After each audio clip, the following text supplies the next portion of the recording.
Buongiorno, una ben ritrovata anche alla consigliera regionale Rosaria Capozzi del Movimento 5 Stelle. Buongiorno e grazie per l'invito.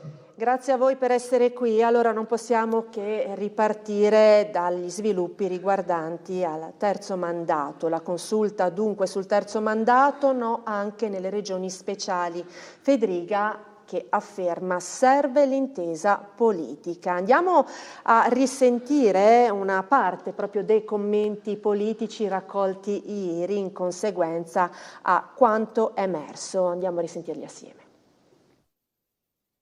La decisione della Corte Costituzionale che ha dichiarato illegittima la norma sul terzo mandato approvata dalla Provincia Autonoma di Trento è da vedere come la parola fine anche per il Friuli Venezia Giulia o come il punto di partenza per la modifica o creazione di una legge nazionale ad hoc. È il quesito politico che emerge dal corollario di interventi espressi oggi in Regione rispetto alla decisione della Consulta, fra chi la ritiene come una pietra tombale per una terza candidatura di Massimiliano Fedriga, evidenziando gli screzi in maggioranza, a chi invece predica cautele in assenza di approfondire le motivazioni della sentenza. La democrazia ha bisogno di contrappesi e serve un limite ai mandati di chi ha un potere importante come il presidente di una giunta regionale. Poi naturalmente adesso vedremo cosa succederà nella maggioranza dell'amministrazione Fedriga, ci sono già dei segnali di tensione notevoli, pensiamo a quello che è successo rispetto alle polemiche su Fincantieri, al tagliamento, a uno scontro che si sta sviluppando fra Fratelli d'Italia e la Lega e anche all'interno della Lega stessa. È prematuro esprimere una mia opinione perché ritengo necessario leggerla attentamente, metabolizzare i contenuti per poi esprimere ciò che penso in merito. Quanto al principio, è giusto che si sappia che io sono sempre stato dell'idea che fin tanto che un amministratore soddisfa l'esigenza del territorio di sviluppo, di benessere, non riesco a comprendere perché ci devono essere dei limiti ai mandati. Per mesi abbiamo sentito parlare solo di terzo mandato del centrodestra, oggi dopo che la Corte Costituzionale si è espressa, credo si debba invece parlare dei problemi della Regione, della crescita economica che non è sufficiente, delle persone che non stanno bene e sono sempre più in difficoltà economica, di una sanità che assolutamente va cambiata. Resta comunque il fatto che ci dovrebbe essere comunque un accordo politico che dovrebbe essere comunque vagliato prima di dare definitivamente una chiusura. Resta il fatto che in questa posizione andremo a perdere una risorsa umana molto importante per il Friuli Venezia Giulia. Il Gazzettino, ricordo, titola terzo mandato il no, tra virgolette, a Fedriga, con all'interno appunto le parole, il virgolettato, ma non è ancora finita, e ovviamente le varie posizioni politiche con Fratelli d'Italia che, titola il Gazzettino, sperano i pronti a governare. Allora per la maggioranza, Morandini, a lei la parola. Allora, la sentenza di ieri, insomma, mi pare che era anche abbastanza attesa, non ha detto di no al terzo mandato, ha detto quello che è giusto che sia, che va raggiunto un accordo politico a livello nazionale. Io continuo a essere dell'idea, insomma, abbiamo sentito qui prima anche il capogruppo del mio gruppo, insomma, che è profondamente errato e sbagliato mettere appunto dei limiti ai mandati. E il fatto, l'esultanza che c'è stata da parte dell'opposizione ieri, a un certo punto arrivavano comunicati da tutti, esultanza forse in questo periodo seconda solo al fatto dell'esultanza per il sindaco di New York. Questo fa vedere quanto le nostre opposizioni sono distanti da quello che è la realtà. Ci fa capire una cosa essenziale, che stiamo lavorando bene, perché se fosse, come è stato detto prima nell'intervista al capogruppo del Partito Democratico Moretti, che va tutto male, evidentemente l'opposizione non avrebbe necessità di esultare perché viene stoppato. Con questo virgolettato, Moretti, ossessione ormai ai titoli di coda. Ma sì, l'ossessione ce l'ha l'opposizione nei confronti di Fedriga, non sicuramente la maggioranza.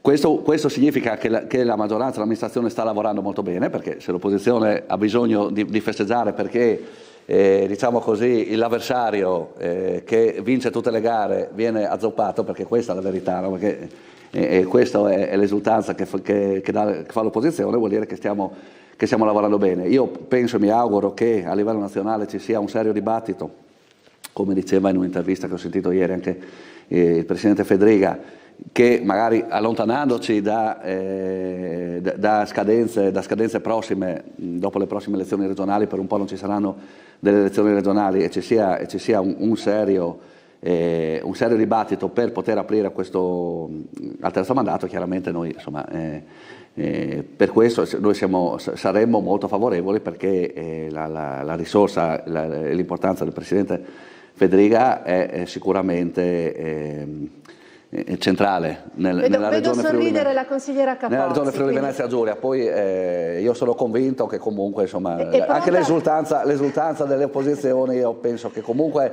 poi il centrodestra e eventualmente, anche se spero non sia così, saprà come sempre trovare sintesi. È pronta a ribadire anche la sua posizione la consigliera, prego. Capozzi. Sì, sono divertita dalle dichiarazioni del collega Morandini, perché in maniera chiara si arrampica sugli specchi.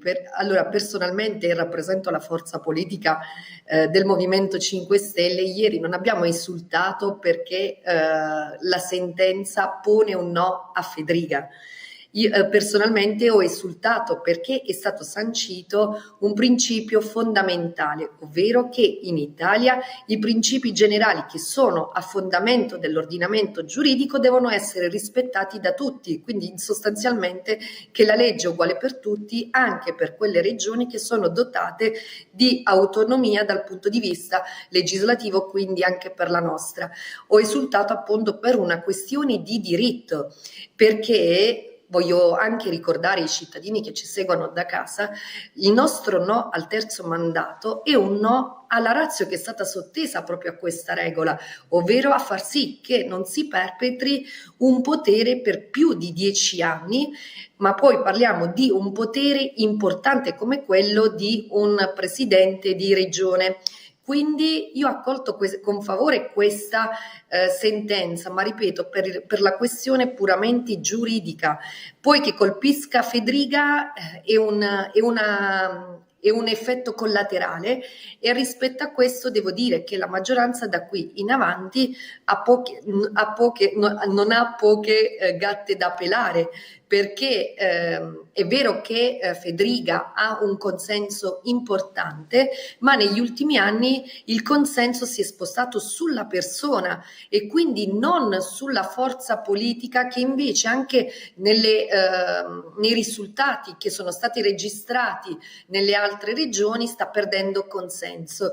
Quindi questa è la questione, il nodo di fondo. Ora Fedriga rimbalza il tutto a una possibile legge nazionale, ma io mi chiedo su quali considerazioni dovrà fondarsi appunto questa richiesta, visto che Fedriga sa benissimo che i suoi alleati non lo vogliono il terzo mandato, Fratelli d'Italia non lo vuole Forza Italia, quindi abbiamo appunto una maggioranza, e qua sposto di nuovo l'attenzione, che piuttosto essere concentrata su quelle che sono le dinamiche di cittadini che non arrivano alla fine del mese, che hanno problemi a sostenere il caro delle bollette, che hanno problemi rispetto agli stipendi che continuano a essere bassi e a non essere adeguati rispetto all'inflazione crescente, ci troviamo invece una maggioranza che litiga per questioni politiche che attengono alle loro situazioni personali. E io questo continuo a dire che è una cosa becera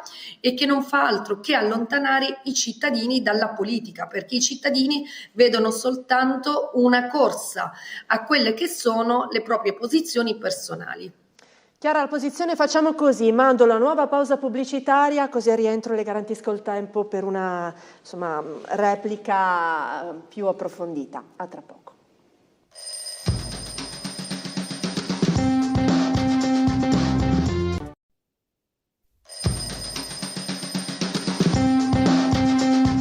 Ben ritrovati, proseguiamo dunque il dibattito politico con i nostri ospiti, i consiglieri regionali Rosaria Capozzi del Movimento 5 Stelle ed Edi Morandini del gruppo Fedriga Presidente. Riparto appunto da lei Morandini ancora sul tema della consulta e il pronunciamento sul terzo mandato.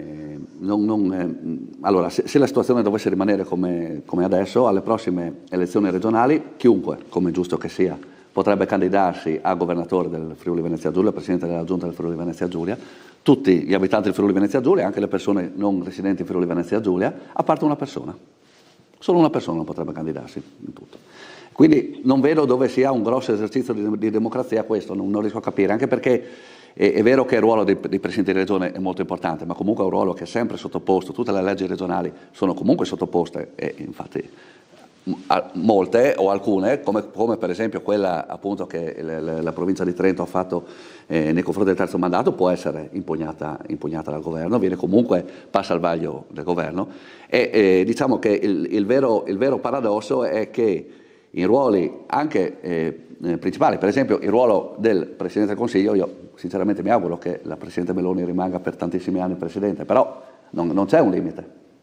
Non c'è un limite in Parlamento non c'è un limite. Addirittura il partito della collega Capozzi, che era nato con l'idea 2 mandati per tutto perché la politica deve essere un servizio, non c'è, hanno cambiato anche loro, non c'è un limite. Non quindi, incidiamo all'esterno. No, è chiaro in un altro contesto, ma è vero, consigliera Capozzi, gli rilascio una replica rispetto anche alle questioni e diverse posizioni. Poi siamo nella posizione, la faccio adesso, chiaramente in questo periodo in Italia va molto, molto di moda il tennis, no? Allora è come se dicessimo a Sinner, guarda, non devi perdere contro i tuoi avversari, non partecipi al torneo di tennis, poi puoi fare altro, puoi fare ping pong, puoi fare padel, come si chiama, squash, però tennis basta perché hai vinto troppo, non troviamo qualcuno che riesce a batterti, quindi ti mettiamo in parte.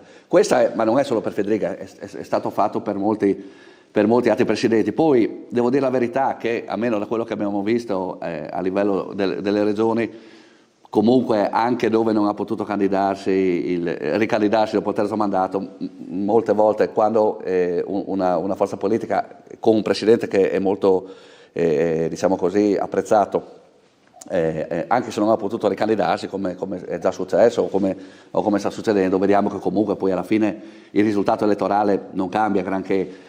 Però secondo me la questione è perché dobbiamo impedire a una persona, che sia il Presidente Fedriga, che sia un sindaco, che sia il Presidente della Campania, che non è chiaramente della nostra parte politica, di potersi tornare a proporre davanti ai cittadini per avere un giudizio da parte dei cittadini. Se poi non va bene, i cittadini non è che si fanno fregare, cioè, i cittadini giustamente votano, scelgono, decidano, e è già successo che hanno mandato a casa dei governatori uscenti perché evidentemente non ritenevano che avessero lavorato bene.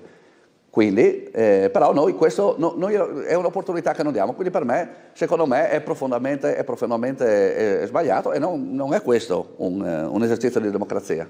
Allora, lascio la replica alla consigliera, poi abbiamo una chiamata anche rispetto alle divisioni che ci sono state nel tempo all'interno dello stesso Movimento 5 Stelle sui limiti dei 2 mandati dei propri iscritti. Prego, consigliera.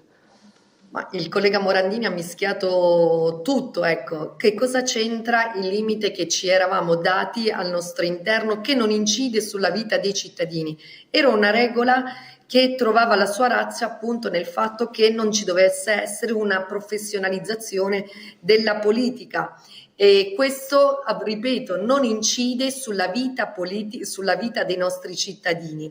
Detto questo, la ratio invece che sottende appunto a questa regola, che io ritengo sacrosanta, è che il fatto di poter protrarre il potere di un presidente di regione oltre di 10 anni determina inevitabilmente, può determinare inevitabilmente dei clientelismi, ed è proprio per questo che è stata istituita.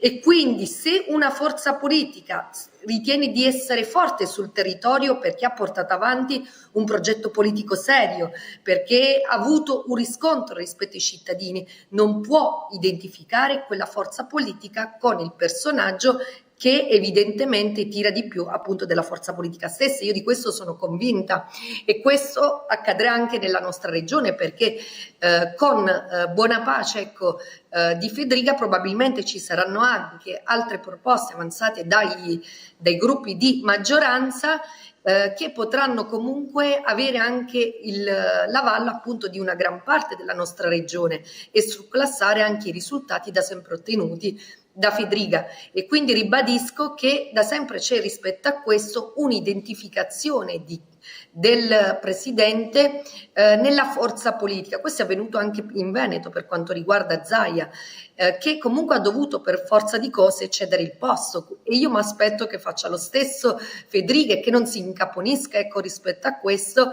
perché c'è una sentenza, ribadisco, che stabilisce in maniera granitica che il terzo mandato non è percorribile, ma perché questa sentenza, ripeto, sancisce un principio generale, e i principi generali stanno alla base dell'ordinamento giuridico e fungono da interpretazioni per altre leggi. Quindi non può essere surclassato, e ricorrere ad una legge nazionale lo trovo ancorché più assurdo, perché in questo caso mi immagino un Fedriga che dovrà convincere i suoi alleati che di quel terzo mandato non ne vogliono proprio sentir parlare. Ricordiamo appunto che la sentenza comunque non è stata ancora depositata, come scrive anche Cristian Seu, quindi bisognerà attendere per capire i motivi. Ma sì, poi nel dettaglio, appunto, i motivi poi nel dettaglio di tutto. Infatti, la sostanza non cambia, perché sì. Il dispositivo è quello, poi sarà interessante sicuramente comprendere le ragioni, l'analisi nel dettaglio. Esatto, i componenti della consulta, ma io ritengo infatti l'obiettivo cui hanno teso che è quello di impedire che ci sia un terzo mandato anche per i presidenti delle regioni a statuto speciale. Certo, la sostanza è nella nota, la sostanza c'è, poi chiaramente si attenderà di sviluppare ulteriori riflessioni. E abbiamo la chiamata allora in arrivo, buongiorno, con chi parliamo?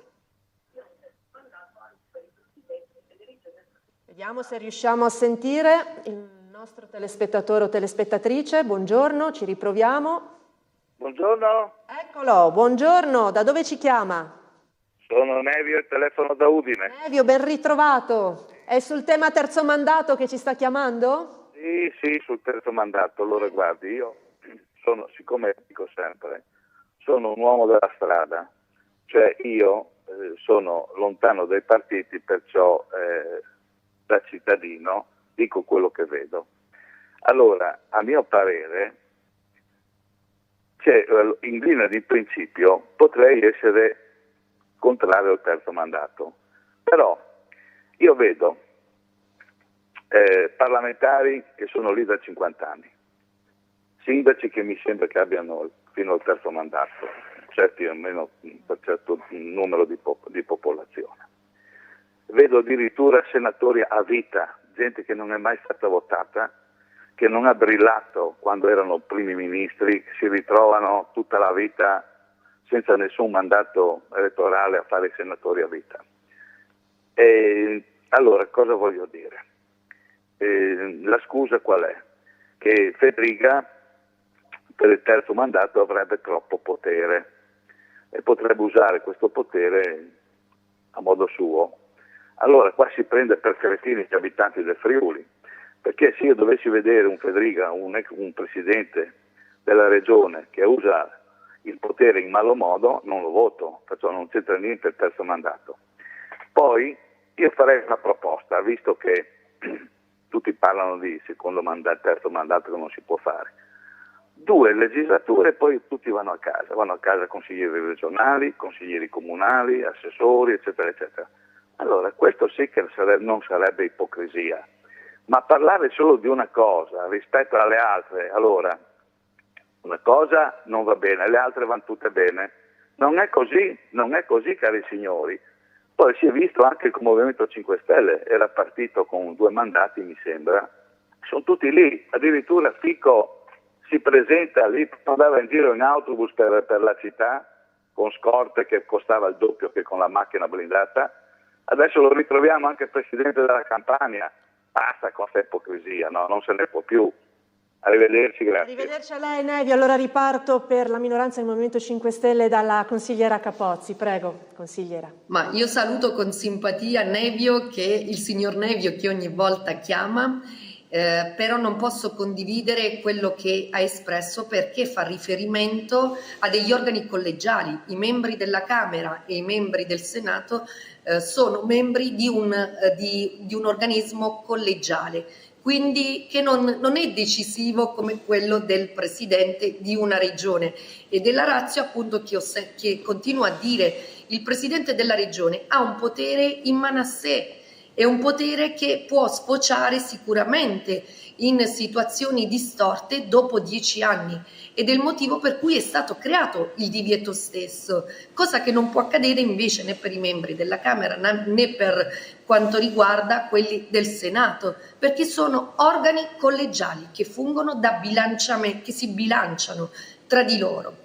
Poi se arriviamo di nuovo al discorso del Movimento 5 Stelle, ripeto, questo non influisce, è una regola interna che non ha ricadute esterne, a meno che qualcuno mi venga a dire che il fatto che un membro del Movimento 5 Stelle perpetui la propria posizione per più di 10 anni incide in qualche modo sul territorio. In tal modo sarò la prima a levarmi da questa considerazione, ma fintanto non vedo come possa incidere una regolamentazione interna all'esterno.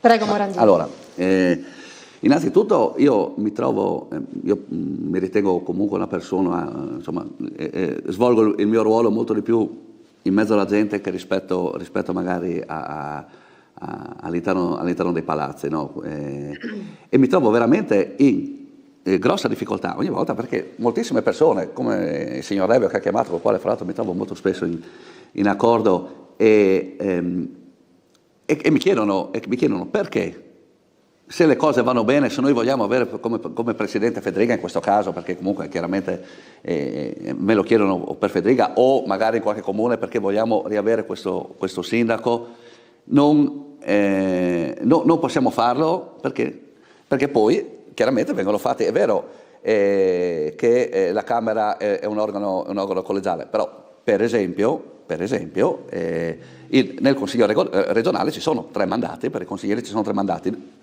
organo collegiale dove fra l'altro ci sono le preferenze, dove chi viene eletto ci sono insomma parecchie centinaia o migliaia di persone che hanno dato la fiducia e hanno scritto un nome, rispetto alla Camera dove l'unico modo per essere eletti è essere messi da un partito in una certa posizione, perché questo è. E ci sono, quindi diciamo che diventa quasi una nomina più che un'elezione, nel senso che se comunque sei nel partito giusto e sei nella posizione giusta, diventi parlamentare, altrimenti no. Quindi quello rimane, abbiamo appunto come diceva prima il telespettatore, dei parlamentari che fra l'altro hanno anche pontificato su quanto pericoloso potesse essere il terzo mandato per i presidenti di regione, che sono da 20, 30, 40 anni in Parlamento, per esempio. Insomma, metterei un limite, metterei certamente un limite, ecco, perché per me non deve essere secondo così. Me, io invece li toglierei tutti,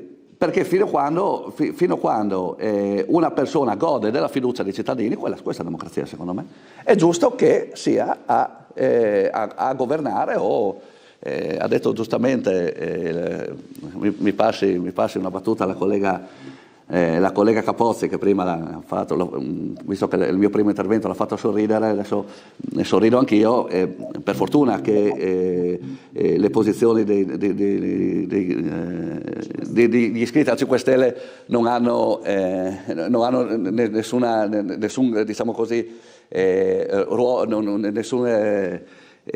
non portano alla vita democratica del paese nessuna conseguenza, perché fortunatamente sono all'opposizione quasi dappertutto e quindi questo non lo portano, però se no sarebbe, se fossero io sono convinto, perché insomma so come va il mondo, che nel momento in cui mancheranno qualche mese alla fine delle elezioni, al secondo mandato, se la Regione Sardegna avrà un secondo mandato con la Presidente, diventeranno favorevoli al terzo mandato. Questo lo scrivo qua, ci vedremo fra 7-8 anni magari. Lascia la replica, poi andiamo a vedere anche gli scenari come vengono descritti, insomma, ipotizzati da Cristian Seu. Prego ancora, consigliera Capozzi, a lei.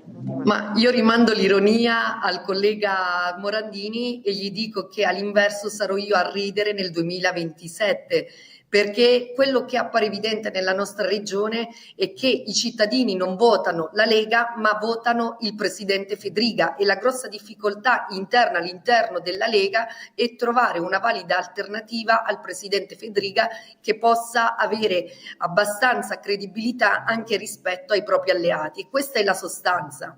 Allora, scrive Christian Seo in questo articolo alla Voce Gli Scenari: non è un mistero che Fratelli d'Italia punti a dare le carte tra 2 anni e mezzo a Trieste con il ministro Luca Ciriani, che rappresenterebbe il pezzo da 90 da opporre allo sfidante del centro-sinistra.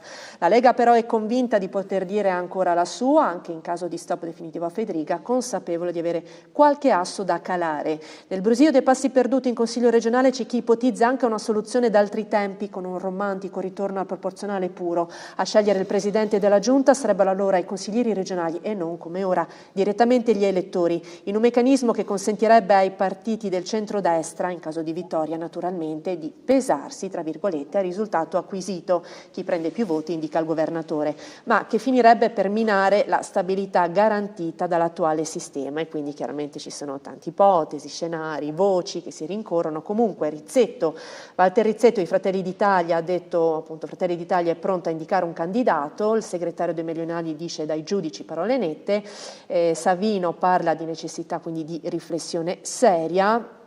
E l'auspicio della Lega, per il segretario della Lega Marco Dreosto: la sentenza non modifica in modo sostanziale la situazione attuale, apre la strada a un confronto politico a livello nazionale. Resta quindi, afferma Dreosto, aperta la possibilità di permettere ai cittadini di scegliere direttamente i propri rappresentanti, come auspicato dalla Lega, e ci auguriamo anche da altre forze politiche. Chiaramente anche qui ci sarà bisogno di parlare in seno alla maggioranza e si guarda quali saranno gli sviluppi. Io sono convinto che sia a livello nazionale, ma soprattutto a livello regionale, il centrodestra ha sempre dimostrato una grossa capacità di fare sintesi. No? Poi è chiaro, è chiaro che perché bisogna contestualizzare, se il segretario di Fratelli d'Italia viene chiesto siete pronti e avete un nome, evidentemente che lui risponderà sì, ma non penso che, adesso io non ho seguito perfettamente la cosa, sia uscito lui dicendo no, abbiamo un candidato, perché penso insomma che ci voglia innanzitutto un rispetto, perché non dimentichiamoci che 2 settimane fa eravamo esattamente a metà mandato, quindi c'è ancora molto da lavorare per il presidente Fedriga, per l'attuale giunta, per l'attuale maggioranza. Io sono convinto che tutte le forze politiche sono pronte a indicare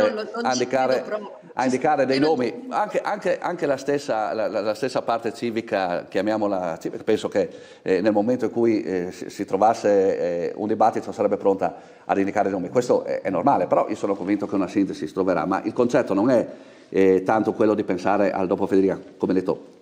Eventualmente io mi auguro che a livello nazionale succeda qualcosa, ma è comunque è un argomento del quale, per amore del cielo, è giusto parlarne, ma è un argomento che ci troveremo a discutere di sviluppi in futuro, insomma. Però il vero concetto è perché togliere la possibilità ai cittadini di giudicare il lavoro di un presidente della regione. Questo. Vengo a lei, Capozzi, tra un secondo, perché per completezza leggo anche una parte dell'articolo sul Gazzettino, articolo di Antonella Lanfried con gli scenari qui ipotizzati. Ricordo il titolo è Fratelli d'Italia spera, noi pronti a governare.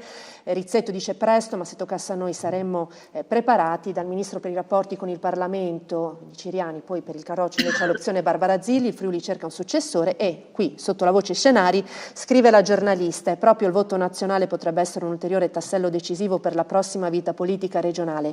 Per le politiche si voterà infatti nel 2027 e se Fedriga decidesse di candidarsi al Parlamento, pensa già qualcuno, potrebbe essere possibile un voto anticipato dalla primavera 2028 all'autunno 2027. Agli ambienti politici sembra infatti, scrive Antonella Lanfried, troppo lasciare la regione per un anno in mano a un vicepresidente, anche se di Fratelli d'Italia o come l'attuale Mario Anzil.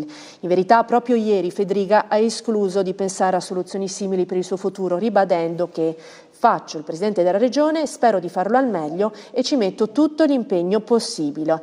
E in ogni caso, scrive ancora Lanfried, anche la Lega Friuli Venezia Giulia sembra non possa restare senza un'alternativa nel caso il dibattito nazionale sul terzo mandato non decolli. Da qui i primi rumor che vedrebbero come possibili candidature presidenziali l'attuale assessore regionale alle finanze Barbara Zilli, l'eurodeputata Anna Maria Cisinti, ma insomma vedremo quali saranno gli sviluppi. Questo dunque quanto scrive il Gazzettino sugli scenari. A lei la parola, consigliera Capozzi. Ma io volevo soltanto replicare al collega Morandini e dire che sono convinta anche io che il centrodestra farà sintesi e troverà una soluzione, ma perché sono bravissimi nell'accordarsi sulla spartizione delle poltrone, perché poi di questo parliamo e questo, io voglio precisare, ai cittadini non interessa. Queste dinamiche non fanno altro che allontanare i nostri cittadini dalla politica e poi non ci dobbiamo chiedere perché in sede elettorale il tasso di astensionismo cresce notevolmente, perché ormai va a votare soltanto il 50% dei cittadini, che non si vede rappresentato da questa classe politica, che piuttosto essere concentrata sulle loro problematiche, concentrata sul terzo mandato, perché vogliono perpetrare il potere che hanno già consolidato, vogliono mantenere questo o quell'altra regione, non vogliono cederla all'altra forza politica che invece avanza, perché il tema è proprio questo. La Lega vuole conservare le posizioni che da sempre ritiene dei propri avamposti, come il Veneto, come la Lombardia, come il Friuli Venezia Giulia, perché teme l'avanzare proprio di Fratelli d'Italia, che in questo momento comunque ha anche delle proposte valide che potrebbero surclassare, ripeto, anche Fedriga. Altro da aggiungere? Allora, che il centrodestra sia bravo solo a spartirsi poltrone, lo rimando chiaramente questa affermazione la rimando al mittente.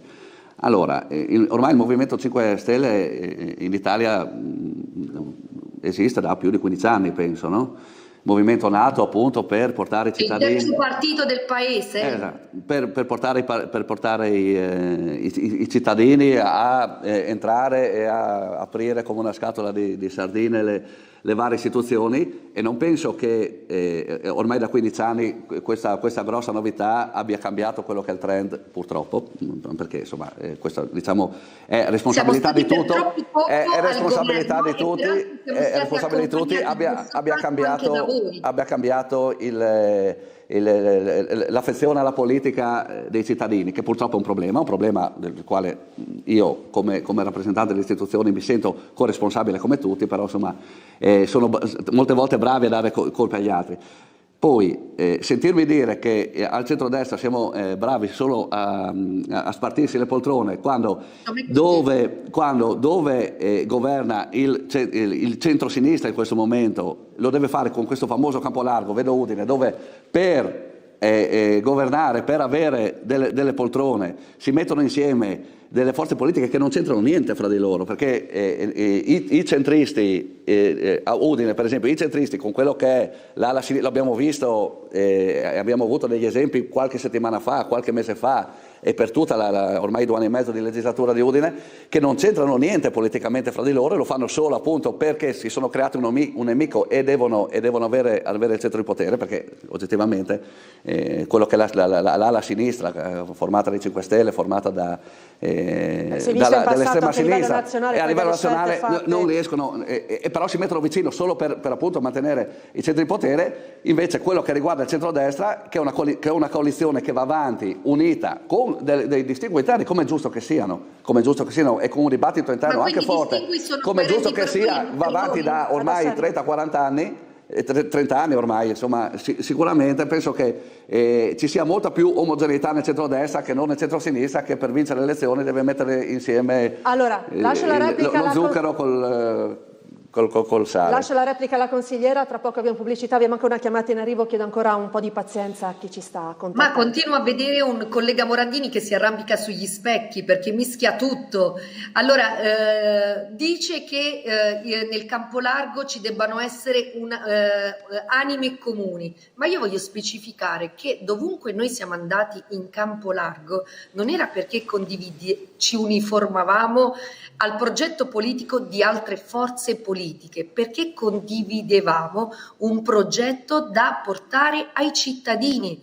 I nostri temi, la cosa che perseguiamo sono i temi e sono i programmi e non la condivisione politica, perché a quella non si potrà mai tendere, perché ognuno ha sensibilità diverse, sensibilità perdonatemi, sensibilità che sono emerse anche differenti all'interno della maggioranza. Ricordo infatti le posizioni differenti sostenute in Europa rispetto alle votazioni del ReArmEU. Le lasciamo prendere un bicchiere d'acqua, consigliera. Allora facciamo così, dovrei mandare la pubblicità, ma 1 o 2 minuti riusciamo già ad anticipare la chiamata, così non facciamo aspettare chi ci sta contattando. Buongiorno. Sì, buongiorno, sono Adriana. Ben ritrovata Adriana, prego. Ormai mi conoscete dalla voce.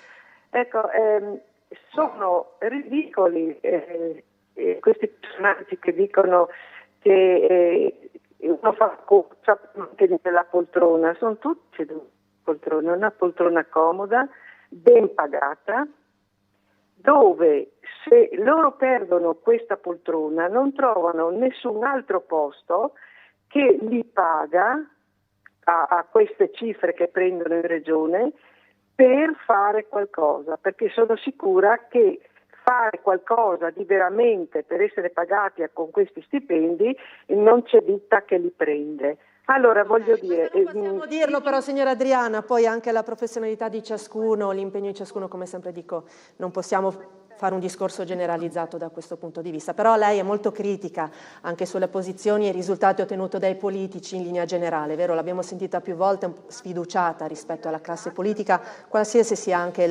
insomma, l'indirizzo. Lei dice servono risultati concreti e anche nel territorio molto spesso questi non arrivano. Sì, mi lasciate ancora un piccolo... Un minuto e mezzo ancora, poi devo andare in pubblicità. Prego. Sì, va bene. Allora, anche i 5 Stelle, io non riesco a capire la loro politica. Guardate, noi, ecco perché non andiamo a votare, perché ci avete traditi tutti. Destra, sinistra, 5 Stelle, anche loro hanno predicato tanto, la Meloni poi, avanti così. No, noi siamo stufi perché noi dobbiamo pagare tutte queste spese che ci vengono addossate senza avere un riscontro dei nostri diritti che loro prima ci manifestano, no? E che poi invece ce li tolgono. Noi abbiamo solo tasse. Io dico, in regione, se mi volete rispondere, quante ore lavorate voi in regione per portarvi a casa questo stipendio? Noi lavoriamo 8 ore fisse in fabbrica, dove sono dei lavori pesanti, dove sono, non lo so, anche umilianti, ma li facciamo per il vivere. Voi siete lì seduti tranquilli, siete sempre in televisione, quindi non lo so quando lavorate in regione. La sua posizione l'ha rimarcata più volte, ma invito comunque sempre al rispetto anche in merito ai profili politici di chi ricopre delle posizioni ed è stato eletto, si è proposto, comunque vediamo, no? Devo mandare la pubblicità a questo punto, 30 secondi solo su questo, Morandini e Capozzi, poi Capozzi riprenderemo la parola perché le devo lasciare completare, ma su questo sentiamo la posizione della signora Adriana, ma non solo sua, che nel tempo avete già affrontato, no, in questi spazi, questa sfiducia, chi viene visto seduto sulla poltrona politica, specie in determinate posizioni, viene criticato. Prima di ricoprire il ruolo di consigliere regionale ho fatto il mio mestiere. Ho lavorato 19 anni, ho fatto il mio mestiere per 17 anni, nel momento in cui finirò, nel momento in cui i cittadini diranno basta, io tornerò a fare il mio mestiere perché sono in aspettativa e continuerò a fare quello che ho fatto, il mio mestiere, e continuerò a fare quello che ho fatto nell'attività pubblica, che in questo momento lo faccio come mestiere perché sono in aspettativa dal mio lavoro, e prima, per esempio, quando ero amministratore comunale la facevo come chiamiamo così, nel tempo libero e nel tempo oltre il lavoro. È giusto che noi ogni 5 anni veniamo messi davanti alla gente che decide di andare a votare e che decide chi votare e da chi vuole essere rappresentata. Per me la prossima volta, se deciderò, se sarò candidato, sarà così. Per esempio per il Presidente Federica questo, in questo momento non può succedere. Capozzi, anche lei una veloce battuta su questo, a chi accusa comunque i politici di scaldare, diciamo così, la poltrona senza portare dei risultati, no? C'è un po' di sfiducia, lo continuiamo a sentire sulle vari profili politici. Ritengo che ricopriamo dei ruoli privilegiati e convengo con la signora che è intervenuta che la nostra è una poltrona comoda e affronta soprattutto delle situazioni che devono affrontare i cittadini giorno per giorno, ecco, con, ripeto, stipendi bassi che non gli permettono di arrivare alla fine del mese, ma noi su questo ci spendiamo da sempre. Voglio rassicurarla che io ho sempre lavorato, quindi laddove dovesse finire questa avventura io ritornerò a fare quello che ho fatto, ovvero io sono laureata in legge e ho fatto sempre la collaboratrice legale, poi ho fatto la praticante legale, quindi ritroverò la mia dimensione e questo mi tranquillizza perché non mi ritengo una di quelle che devono vivere per forza di politica perché diversamente non avrebbe un'alternativa. L'alternativa io me la sono costruita studiando. Bene, è arrivato il momento adesso veramente della pubblicità. A tra poco.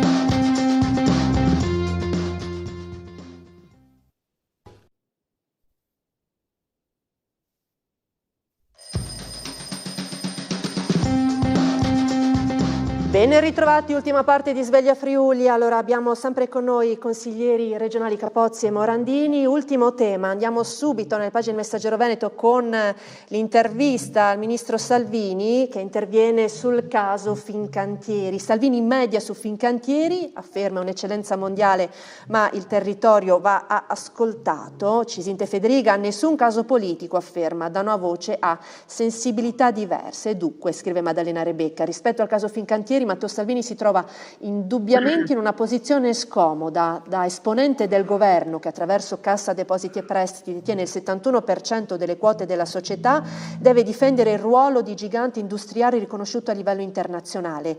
Da leader della Lega però è chiamato a fare sintesi tra le posizioni sideralmente distanti presenti all'interno del partito, l'attacco ad alzo a zero sferrato dalla fedelissima Anna Maria Cisint e la linea della responsabilità invocata dal governatore Federica, che quegli attacchi li considera scomposti e fuori luogo. Come uscirne quindi? Scrive la giornalista, e ci sono le parole appunto di Salvini che dice: con realismo e buon senso Fincantieri è un'eccellenza a livello mondiale, questo è certo, ma è altrettanto certo che la sua crescita comporta delle ricadute sul territorio, le cui richieste non possono essere ignorate. Questa è l'introduzione che fa su questa situazione che si è creata nel Monfalconese a seguito di una mozione votata in consiglio comunale in cui viene chiesto all'azienda di rivedere un po' il modello produttivo, anche viste le conseguenze sociali che comporta. E allora riparto da lei per la minoranza, Capozzi. Su questo cosa desidera aggiungere?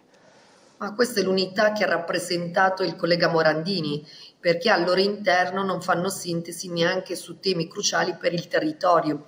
Allora, rispetto la mozione che è uscita da quel consiglio comunale, perché la proiezione di quelle che sono le problematiche del territorio, ma non posso neanche non condividere le posizioni sostenute dal presidente Federica e da Salvini, perché sono tutte posizioni condivisibili. All'inverso invece vedo una Cisint che continua con le sue affermazioni al limite che mettono in difficoltà la sua stessa forza politica, che creano contrapposizioni perché sono sempre, sottendono sempre dichiarazioni forti e che possono avere anche conseguenze. In questo caso ritengo che è bene che il Consiglio Comunale abbia preso una posizione, leggendo la stessa mozione a un tenore del tutto condivisibile. Quello che è andato ad acuire gli animi sono state le dichiarazioni della Cisint, che come al solito interviene a gamba tesa. Parliamo appunto di una società a partecipazione statale, quotate in borsa, dove alcune dichiarazioni sì possono creare problemi alla società stessa, una società che contribuisce al nostro PIL regionale, al PIL nazionale. Ed è anche vero la situazione che viene, tra virgolette, denunciata, su cui sicuramente si deve porre attenzione e magari si poteva creare un tavolo di confronto per far sì che vengano migliorate le condizioni lavorative che sono state rappresentate. Perché voglio ricordare a chi ci segue da casa, c'è stato un momento in Consiglio regionale dove c'è stato rappresentato il piano Monfalcone. Mi colpì un dato, ovvero che soltanto il 20% dei dipendenti sono assunti in maniera diretta da Fincantieri, il resto sono assunti da società in appalto e in subappalto. Allora diciamo che i temi da affrontare sono sicuramente molteplici e vanno affrontati con serietà, senza che si facciano proclami oppure si faccia della propaganda per propaganda politica, perché si va a nuocere appunto una società che comunque è importante per il nostro territorio, anche perché la Cisint si è sempre mossa nei confronti di Fincantieri in maniera contrastante per il solo fatto che importa manodopera dal Bangladesh. Ma io voglio ricordare che in questo momento abbiamo una regione con un forte calo demografico e di qui in avanti noi avremo bisogno sicuramente di manodopera che da qualche parte ci arrivi, tant'è che in questo senso è andata anche Confindustria Alto Adriatico con un progetto per formare dei lavoratori nel Ghana.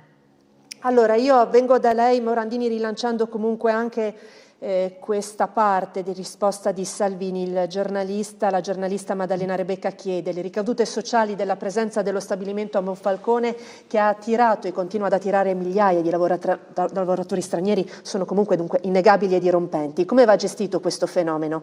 Il ministro Salvini risponde: investendo sulla formazione professionale dei giovani, come stiamo facendo, e dando priorità alle aziende e ai lavoratori italiani o, se stranieri, che arrivino da paesi con una cultura più vicina alla nostra. La massiccia presenza di islamici che ovunque si integrano con difficoltà, afferma Salvini, è un problema a Monfalcone come a Milano, in Italia come in Europa. E qui sostanzialmente queste alcune ricette che dai. Dice: so che sul tema sociale l'azienda ha già fatto, investito molto, ma sono sicuro che potrà fare ancora di più, e l'ascolto dei cittadini a Monfalcone come a Genova è fondamentale. E poi alla domanda: e la politica della giornalista, considerando che il vostro governo è in carica da 3 anni e che il centrodestra guida Monfalcone da quasi 10, la politica avrebbe dovuto muoversi in maniera diversa? Salvini risponde: Comune e Regione hanno fatto il massimo, e lo dimostra anche il largo consenso dei cittadini sia per Fedriga che per Cisin, per tutta la Lega insomma. Da parte mia, lo ribadisco, considero fondamentale l'ascolto dei cittadini e da Ministro dei Lavori Pubblici cerco di farlo ogni giorno da 3 anni, così insomma è la posizione chiaramente che manifesta impegno di Salvini, ma i problemi restano da risolvere, allora, insomma ce ne sono ancora da risolvere. È chiaro che non è una situazione semplice, ma cosa desidera aggiungere? Buona parte anche di quello che ha detto la collega Capozzi, su certe cose ci troviamo anche d'accordo, no? Nel senso che c'è chiaramente rispetto per un documento fatto da un'amministrazione comunale. La situazione di Monfalcone la vediamo anche passandoci, insomma io non vivo proprio lì, vivo un po' più lontano, ma passandoci la situazione è oggettivamente complicata. È vero che il problema che può avere portato in questo caso Fincantieri, ma insomma, i problemi sul lavoro ci sono non solo da Fincantieri, che è un'azienda che è un fiore all'occhiello della nostra nazione, della nostra regione, e che è importantissima anche per la tenuta sociale di quello che è il nostro paese, appunto, e in particolare della nostra regione, in particolare di quella zona. Poi che ci possono essere dei punti di vista differenti, dei modi anche di portare, diciamo così, di fare la propria attività politica differente, insomma, sta nel fatto delle cose. Non succede solo nel centrodestra, non succede solo all'interno della nostra regione. Io, come mio modo di essere, mio modo di pormi, mi pongo più vicino a quelle che sono le posizioni del Presidente Federica. Non a caso faccio parte della sua lista, però insomma c'è molto da lavorare, però non dimentichiamoci che non più di 2 settimane fa noi abbiamo passato, nel Consiglio regionale è stata passata una norma che secondo me è molto importante, una secondo me che è delle norme più qualificanti di questo mandato elettorale, che è la norma che diciamo sulla parte sociale, sul welfare, dove ci sono molti passi avanti fatti, molte diciamo così nuove prese di posizione, prese di coscienza della necessità che c'è di avere un'immigrazione sana, un'immigrazione che vuole venire qua, vuole lavorarsi, vuole integrarsi, e questa va aiutata. Ha detto bene prima la collega Capozzi quello che sta facendo Confindustria Alto Adriatico, però per esempio so anche si sta muovendo per esempio con la regia della regione, dell'assessore Rosoland, Confartigianato, anche con quelli che sono i nostri enti tipo Ente Friuli nel Mondo o Ente dei Giuliani nel Mondo, per cercare di di diventare attrattivi per nuova manovra, o magari anche quelli che sono i discendenti di chi per motivi di lavoro all'inizio del secolo scorso è dovuto andare via dalla nostra regione, dalla nostra nazione, e può tornare per esempio e può trovare qui un'accoglienza, perché io l'ho detto sempre, anche quando ci sono state grosse polemiche sull'immigrazione, no? Noi di immigrazione di persone che vogliono lavorare e vogliono integrarsi, ne abbiamo necessità, le nostre aziende hanno necessità, la nostra tenuta sociale ha necessità, e quindi però c'è un però, non per questo dobbiamo accettare tutti o chiunque. Ecco. Allora, avrei dovuto lasciarvi andare, ma abbiamo una chiamata in arrivo, poi lascio velocemente la parola anche sul DDL Innovazione Sociale, anche alla consigliera, per correttezza. Allora, buongiorno, chi ci sta chiamando? Lucio da Pavia di Udine, sta imperversando la tosse oggi. Ecco, prego Lucio, le chiedo la cortesia di essere brevissimo perché siamo in chiusura, devo lasciare andare i nostri... Domenica, nella trasmissione Report è stato spiegato, è stato divulgato come funziona il decreto flussi. In India vengono reclutate le persone, fatte pagare una cifra impossibile per loro, dopodiché vengono portate in Italia e qua non esistono, cioè l'imprenditore che li ha chiamati non c'è, il lavoro non c'è, e sono costretti a lavorare in maniera obbrobriosa. Mandi. Grazie per averci contattato, riparto da lei, consigliera Capozzi, un'ultima riflessione sul tema flussi e esigenze anche del territorio comunale di Monfalcone, e poi non solo, abbiamo accennato al via libera poi dato in Consiglio regionale sul disegno di legge sull'innovazione sociale, sul welfare. Prego.